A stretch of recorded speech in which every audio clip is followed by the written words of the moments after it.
Hello Katden lovers and Katden followers. Abay kampo ni Mr. Daniel Padilla or fan ni Daniel. Abay tila baga na dismaya dahil na itsepwera itong si Daniel Padilla sa mismong araw ng kaarawan ni Miss Catherine Bernardo. But before that, if you haven't subscribed yet to my YouTube channel, please don't forget to like, share, and subscribe at i-hit mo na rin ang notification bell for more showbiz updates. Bago tayo of course magpatuloy sa ating updates for today's video, nais kong pasalamatan kayo for always watching and trusting this channel. Thank you so much sa inyo pong panonood. At ngayong araw, pinag-uusapan po ngayon, ito pong patungkol sa tila baga na itsipwera di umano itong si Daniel Padilla sa mismong kaarawan nitong si Miss Catherine Bernardo. Kasi sa isang ulat po ng Abante, kung saan inulat po nila at parang may mga nag-react po, dahil alam natin na kahapon po ang kaarawan ni Miss Catherine ay nag-trending po sa buong Pilipinas ang mga pasabog ni Miss Catherine Bernardo sa mismong araw ng kanyang kaarawan dahil sa mga inilabas niyang mga sexy photos dito po sa SOCMED na talaga namang napawaw ang ilan. Meron po mga positibong komento at negatibong komento na natanggap si Miss Catherine Bernardo, pero hindi pa rin maaalis na talagang pinag-usapan siya worldwide. Kasabay nga ng mga isyong ito ay lumabas din na sa mundo ng showbiz sa Pilipinas, madalas na sinusubaybayan ng publiko ang bawat kilos at galaw ng mga kanilang mga paboritong artista. Isang mainit na paksa ang lumitaw matapos ang ulat noong March 26, 2025 kung saan nabalitaan na hindi di umano binate ni Daniel si Catherine Bernardo sa kaarawan nito.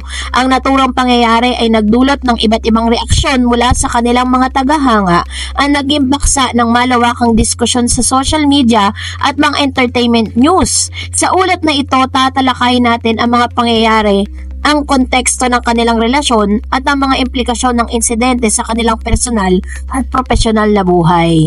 Ayon sa ulat mula sa Abante Tonight, hindi umano ipinakita ni Daniel Padilla ang inaasahang pagbate para kay Catherine Bernardo sa pagdiriwang ng kaarawan nito.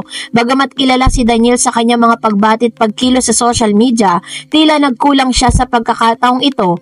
Ang kawalan ng pagbate agad na napansin ng mga tagahanga at naging dahilan upang simulan ang mga haka-haka tungkol sa estado ng kanilang samahan. Sa gitna ng mga isyu ng showbiz, laging umiikot sa kanilang pangalang hindi may kakaila na ang bawat kilos nila ay malaking epekto sa kanilang imahe sa publiko.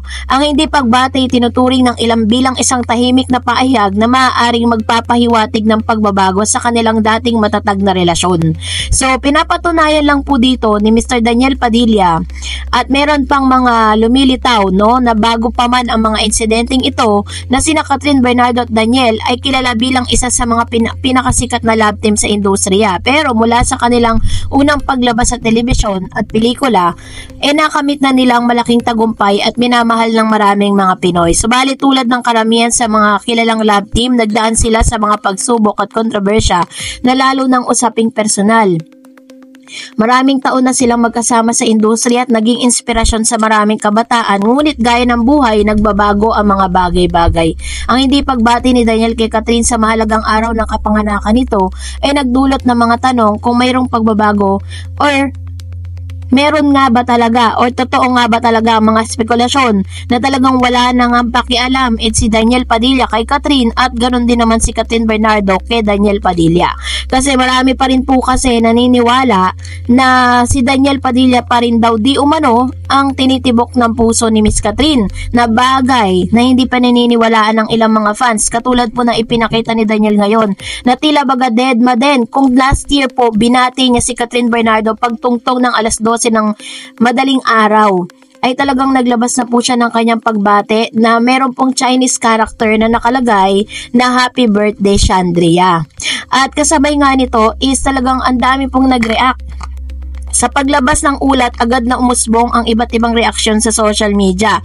Mga tagahanga ni Catherine ay nagpahayag ng kanilang kalungkutan at pagkadismaya sa pamamagitan ng mga post, tweet at komento sa iba't ibang platform. Marami nagsasabing inaasahan nilang maging mainit ang pagtanggap sa kanilang paboritong aktres, lalo na sa isang espesyal na okasyon tulad ng kaarawan. Sa kabilang banda, may mga tagahanga naman si Daniel na nagbigay ng paliwanag, maaaring may iba pang dahilan kung bakit hindi hindi niya inaipakita ang pagbati. Ayon sa kanila, maaaring may mga personal issue o mas malalim pang issue, kaya simpleng pagkalimot lamang ang dahilan. Gayunpaman, hindi ito nagpapatigil sa mga haka-haka at spekulasyon na patuloy na umiikot sa internet. Maraming diskusyon, mga forum of comment section na nagbigay daan para sa iba't ibang teorya tungkol sa tunay na estado ng kanilang relasyon. So this time is talagang kung mapapansin po ninyo, parang mas interesado pa yung tao kung ano po ang gagawin ni Alden para po sa birthday ni Catherine, dahil talagang tila kinalimutan na at naitsipwera na talaga si Mr. Daniel Padilla dito po sa buhay ni Miss Catherine Bernardo. So dahil dyan, team panatag pa rin tayo. And for that, magbasa tayo ng mga komento po ninyo. Sabi ni Miss Alice Calisin, kayo ba kung bayad sa inyong milyon kayo susuot ganyan? Inggit kayo kasi wala akong kumukuha sa inyo, magbayad ng milyon cut lang ang may ganyan. Sabi ni Miss Alice Calisin, balimbing yan sila Christy at OG, kaya wag paniniwalaan yan. Actually po, yung binayad kay Miss Catherine na yan, grabe po yan. Hindi natin alam kung magkano at ilang milyon ang ibinayad sa kanya para po magpakita siya ng ganyang photos, no? Sa Cheetos na yan. Napakamahal naman ng Cheetos na yan. Grabe yan. Sabi ni Miss Geraldine Fabian, siguro, ang movie ng Kim Pao ang dahilan na hindi nag-show ng banding ng Katden kasi lagi silang pinag-uusapan. Halata nyo mga picture, unti-unti silang hindi tinodo para hindi masyadong mapag-usapan, pero pinag-uusapan pa rin sexy ni Kat. Actually, no, kahit po anong pigil po nila na hindi mapag-usapan kasi nga parang to give way and to give highlights dun po sa movie ng Kim Pao, pero mas lalo po kasi silang pinag-uusapan. So parang hindi po hindi naging balanse yung nangyari during the March 26. Tingnan nyo, wala pong nilabas na mga ganaps, 'di ba?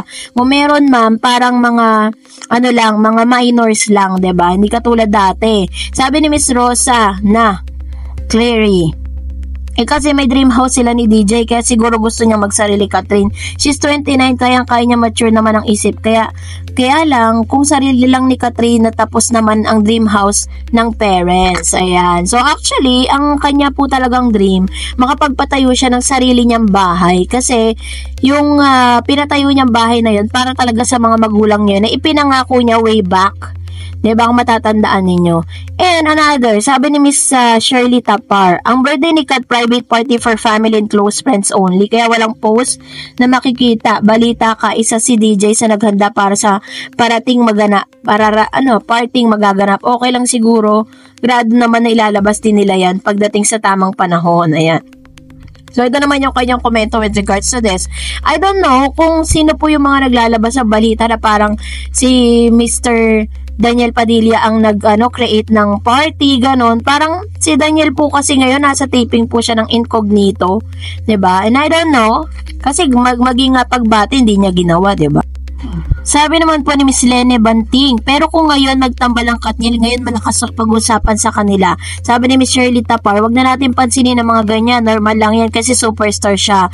Pinapakita lang niya ang lahat na kaya niyang gawin bilang isang artista. Wag nang makisawsaw sa mga bagay na hindi naman dapat pakialaman. Kung ano man ang ginagawa niya, parte yon ng trabaho niya. Ayan, ito po yung kanyang komento with regards to this, dahil talaga, totoo naman, di ba? Parang wala naman talaga tayong, doon, wala tayong pakialam doon kung ano po yung gawin niya. Di ba? Tayo po ay mga supporters lang. And, nasa sa atin na lang. At talagang ang mga tao, napakaraming opinion. No? Doon, katulad po ng inilabas yung mga photos, ang dami po nilang mga sinasabi patungkol doon, pero hindi pa rin natin mapipigilan si Catherine. Sabi ni Mr. Renato Sayan, for Kat, the best, boozy, yan, musya, kaya love na love ni Alden si Kat. I really love it. By the way, sa Casa Bernardo sila nag-celebrate ng birthday ni Kat. Ayun, so ito naman yung kanyang komento with regards to this. So, antay natin, kasi pati ako po ay nag-aantay sa mga paayuda. Sabi ni Miss Raquel Versosa, wild kasi ang Elena 1944, pasabog yung birthday ni Catherine.